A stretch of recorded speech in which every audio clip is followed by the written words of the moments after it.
Hello everybody and welcome to ETF Investing Australia. This is the weekly overview show where we focus on the week ending the 28th of June 2019. Let's take a look at the exchange traded funds.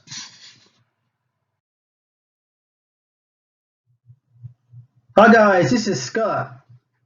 I know that most people are scared to start investing because they think they'll lose all their damn money. This show is designed to give you some basic information to demystify the world of personal finances. I want to give you the help and courage to take the leap and invest in yourself for yourself. My job here is to help you guys out. Hey, with that being said, can you guys give me a like and subscribe, and also click on the bell because that'd be a great help to me because I'm helping you guys. Thanks. Okay, let's have a look at the ASX ETF Top Performers. As always, I'll just call out the top 5 and then move on. You guys can read the rest of the list there while I'm chatting away to myself. So the top ETFs by 1 week total return, the top 5 here, we saw BetaShares Strong Australia Dollar Hedge Fund, State Street Spider S&P ASX 200 Resources Fund, then we saw the BetaShares Global Oil ETF Hedge, then number 4 we saw the BetaShares Gold Bullion ETF, and then the BetaShares Global Gold Miners ETF. So definitely focus on resources in those top 5 there. So either diversified mining, gold, or oil, so commodities type stuff. So we saw the BetaShares Strong Australia Dollar Hedge Fund, which is code AUDS, up for the week 3.1%.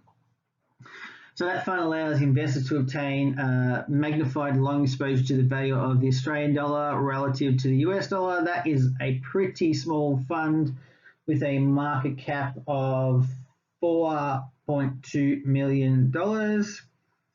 So yeah, it may or may not be something that you are interested in. For me, it's not of any interest. Top ETFs by 12-month total return. Top 5, we saw BetaShares Geared Australia Equity Fund, followed up by BetaShares Geared US Equity Fund, then the VanEck Vectors China New Economy ETF, then VanEck Vectors China AMC A-Shares ETF, then we saw the State Street Spider S&P ASX 200 Resources Fund. So looking down that list, we're seeing a definite sort of focus on, emerging markets and also resources broadly, and a little bit of infrastructure type of play there. But so let's have a look at the BetaShares Geared Australia Equity Fund. So the code there is GEAR. For the 12 months, you're looking at a 42% gain, which is quite healthy. So that fund has roughly $91 million in assets, and then we have a dividend yield of 5.09%. So the way that fund works is it takes the investor's money and then it borrows additional funds, so hence the gearing. So you're using borrowed money effectively to try to magnify the upside on your returns, and then invest the total proceeds in a broadly diversified share portfolio. I think it focuses on the ASX 200. Not one I like. I don't really like geared products in general anyway.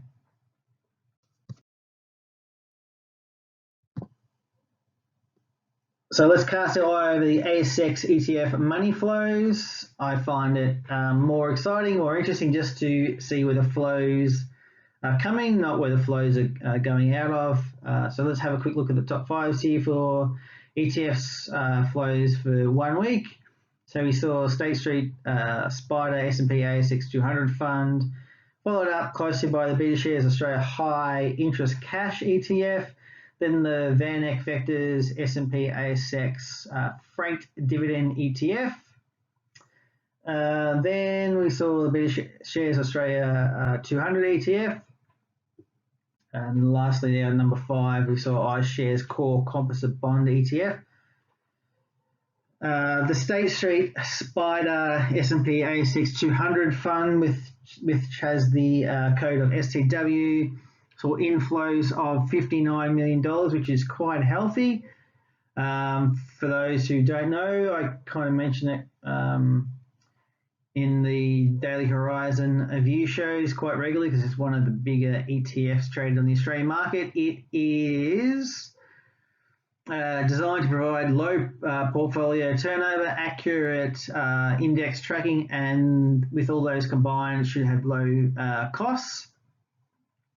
Recently, we've seen some lowering of other fund costs, so this is probably the third cheapest ETF in this category now. This one has a market cap of $3.7 billion. You have a dividend yield, which is reasonable for the ASX 200 fund of 4.36%. Morningstar give this a bronze, which is effectively a 3 out of 5 rating, 3 out of 5 stars if you want to look at it that way.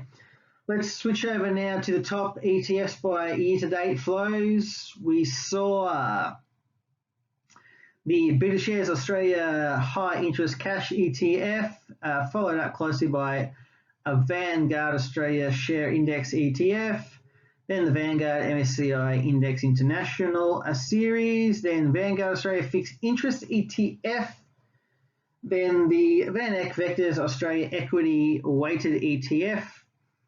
Looking over the top 10 there, we can see that there is quite a lot of money flowing into fixed interest type of ETFs because people aren't getting a decent interest on their money in the bank, so people are looking for other alternatives. So that's why you've got ETFs like Bill, IAF, and AAA, which is a good one too. So, we're seeing lots of money flowing into those. So year to date, we've seen $244.9 million flow into BetaShares Australia High Interest Cash, and that's people looking for yield. So they want their interest back. Also, they want some dividend on their money or some yield on their money. Anyway, let's move on. So let's have a look at the ASX ETF Trading Volume. So which ETFs have seen the biggest trades? So the top ETFs by 1 week average daily turnover. We saw, no surprise here, State Street Spider S&P ASX 200 Fund, which you've kind of always mentioned before, and followed up closely by BetaShares Australia High Interest Cash ETF, which you mentioned on the previous screen for inflows. And that kind of, when you think about it, it kind of matches up because if you've got the money coming in, you're going to have volume being traded in those stocks anyway. So followed up closely here last week by iShares S&P ASX 200 ETF. Then we've got the Vanguard Australia Share Index ETF. Then we have the iShares Core S&P 500, which is one of the bigger ETFs on the Australian market that looks at the S&P 500 in the States. Let's quickly switch over now to the top ETFs by year-to-date average daily turnover. We saw the State Street Spider S&P ASX 200 Fund coming at number 1. Followed up closely by the BetaShares Australia High Interest Cash ETF, then the Vanguard Australia Shares Index ETF. Followed up nice and closely there by the iShares Core S&P 500, then the BetaShares Australia 200 ETF. Daily average turnover for STW is about $14 million worth. So you can see that that's definitely one of the bigger ETFs there. Let's quickly flick over to the next slide and have a look. been chatting about. So yeah, the weekly highlights, just pretty much going over some of the things we've sort of discussed briefly in the previous slides. So we saw resources, commodity stocks outperforming last week as people were looking for effectively safe haven assets. Quite possibly most of those type of movements last week are because of the trade talks with China and the US. Trade talks, trade murmurings, all that kind of stuff. Not really much is happening. So as we mentioned last week, gold is still on the up. Looks like now we've seen 6-year highs because it was a kind of a high last week anyway. So still, from memory, it's sitting about the $14,000 per ounce US. As mentioned before, we saw some movement in the miners. So you saw, or gold-related ETFs and miners, I should say. So you saw OZR, QAU, and MNRS. Obviously, yes, like I mentioned before, amongst some of the better performers. So this is one of the little points I find interesting that I like to keep an eye on. And with, I think with the changing trends for people to do less direct investing into individual stocks, but more investing into ETFs, we're going to see greater inflows into ETFs. So this week's total flows into domestic ETFs were 342 million, which I'm pretty sure was significantly higher than the week before. Outflows totaled 17 million, which is I think about $10 million less than last week. So as we've kind of touched on a couple of times now, so we saw the biggest flows domestically into STW, A200 and MVW. Definitely STW and A200 are quite popular. And I sort of also touched on, we saw good inflows into AAA and Bill, which are those fixed interest income type products. So people looking to get a decent return on their capital, because having your money in your bank, effectively you're getting 1% in a deposit account, which really is nothing. So ETFs for physical gold saw about $25 million inflows for last month. We saw SCW was the most traded fund last week, as we touched on, while VAF and gold saw above average volume. So that's just a quick little overview there. And as I mentioned, the things that I really take away from this is I look at those inflows, and there's a lot of money coming in to the ETF sector now as people start to sort of transition and build their portfolio, their portfolios around ETFs. So the ETFs are going to be the core, and they'll do some trading in individual stocks around the edges, but it's not going to be the major part of their portfolio. Anyway, thanks guys. Ciao, ciao.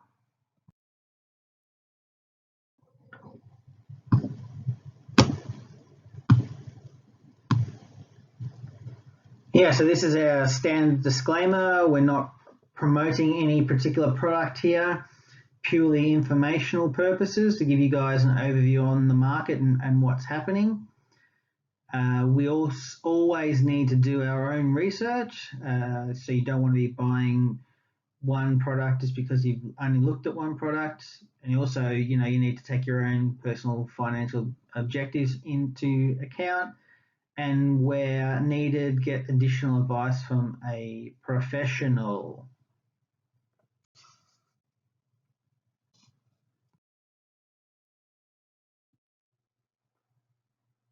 Hey, thanks for taking the time and sticking around to the end of the video.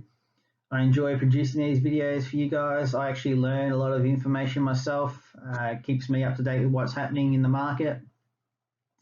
If you like what I'm doing, please give me a thumbs up, hit the subscribe, also jingle the bell. That'll let you know when the next video is coming. Greatly appreciate your time once again. Thank you very much. Have a great day. Ciao.